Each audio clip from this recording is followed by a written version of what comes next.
Alléluia. Amen. Ouais, s'il vous plaît, revenons à cela. Si tu reviens à cela, s'il te plaît, frère, si les frères t'aiment, c'est un surplus. Personne ne te doit rien. Si les frères ne t'aiment pas, gloire à Dieu.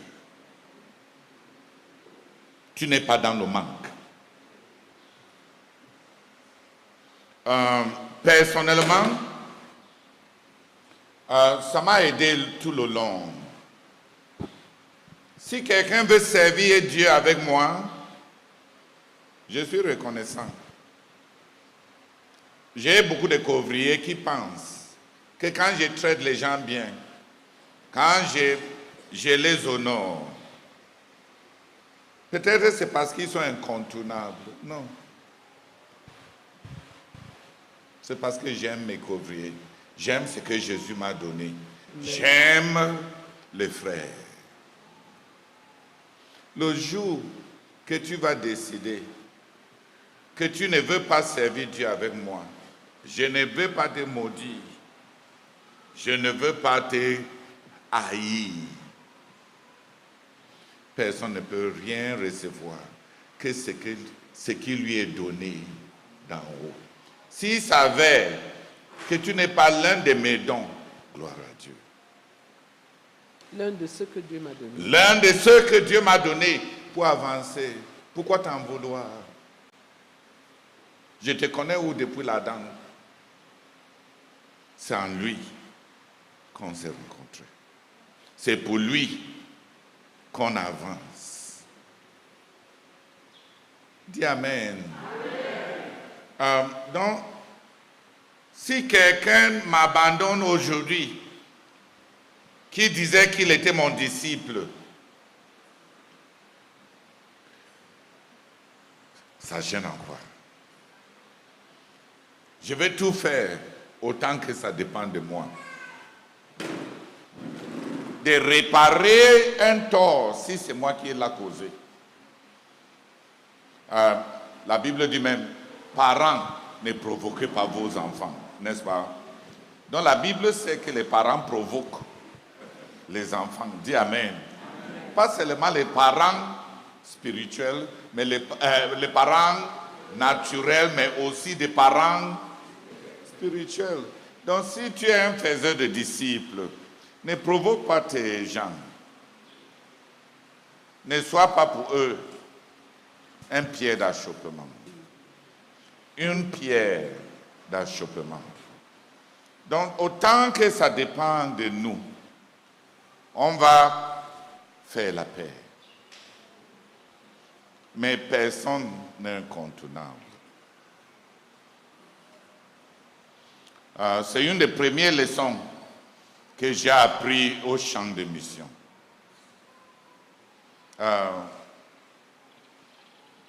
Un jour, un de mes couvriers m'a dit qu'il ne va plus rien faire.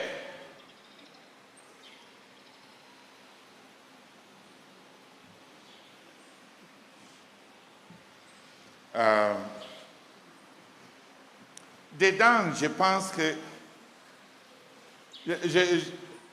à un moment, je me suis dit, ouais, j'ai été avec les frères pendant si longtemps. On peut être avec quelqu'un, on ne le connaît pas.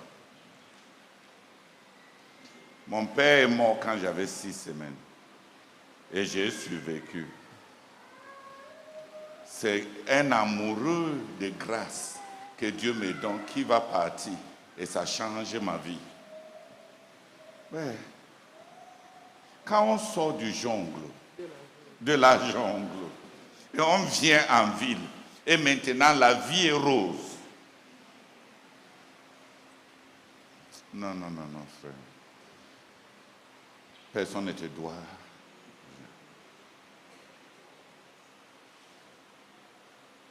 Personne ne te doit rien. Je vais vous dire aussi un autre secret dedans.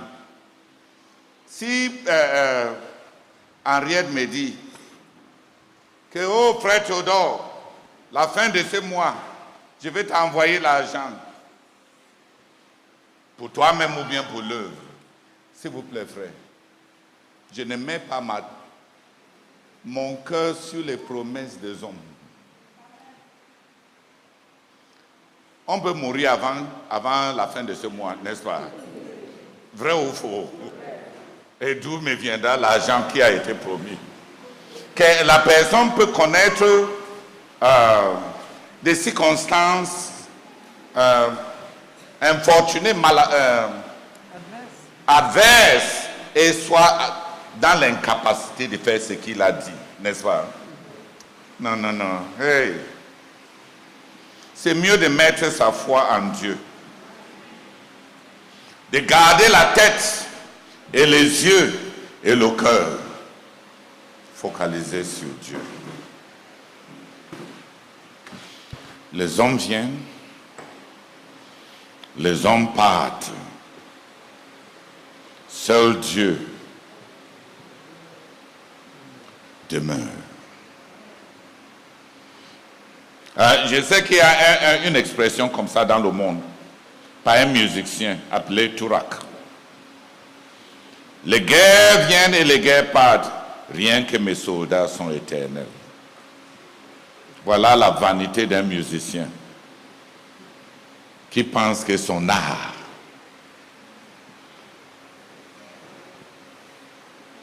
Alléluia. Si quelqu'un t'a promis un don, remercie la personne. Dis Amen. Mais ne planifie pas sur ce qui n'est pas entre tes mains. Il n'y a que ce que tu as reçu que tu as reçu. Dis Amen. Alléluia. Là, tu vas avoir moins de tensions artérielles, de pression, de tensions artérielles. Tu n'as rien de ce que tu n'as pas. Et tu n'as que ce que tu as. Dis Amen. Les autres sont encore en téléchargement. En cours de téléchargement.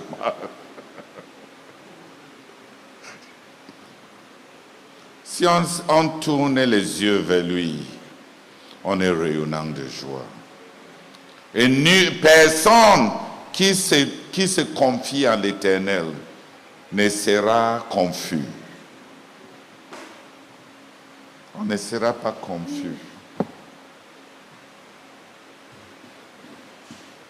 Personne qui n'a mis sa confiance en l'Éternel sera confus.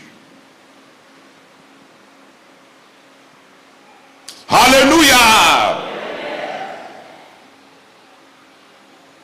Que deux personnes, s'il te plaît, venez prier. Tu vois, si quelqu'un vient ou bien si un autre part, est-ce que c'est la personne qui est responsable pour le fait que je n'ai pas assez Jésus? Jésus est puissance.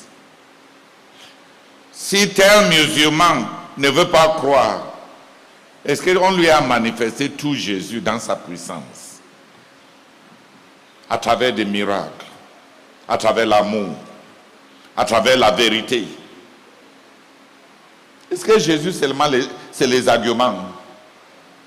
L'apôtre Paul dit, car le Christ que nous prêchons n'est pas seulement en parole, mais par une démonstration de la puissance. C'est moi qui ne connais pas assez Jésus. C'est moi qui ai un endetté envers tous les hommes pour les apporter Jésus dans sa plénitude et dans sa gloire. Ce n'est pas Jésus qui est déficient. C'est moi. Je dois le connaître comme l'apôtre Paul.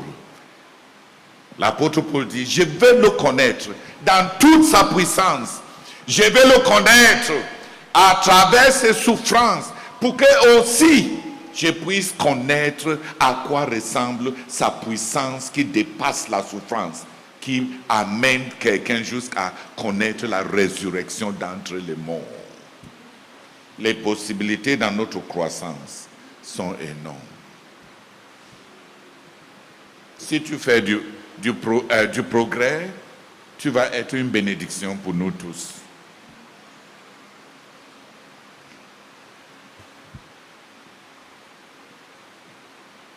Si tu fais beaucoup de progrès, tu seras une bénédiction pour nous tous. Revenons à Christ.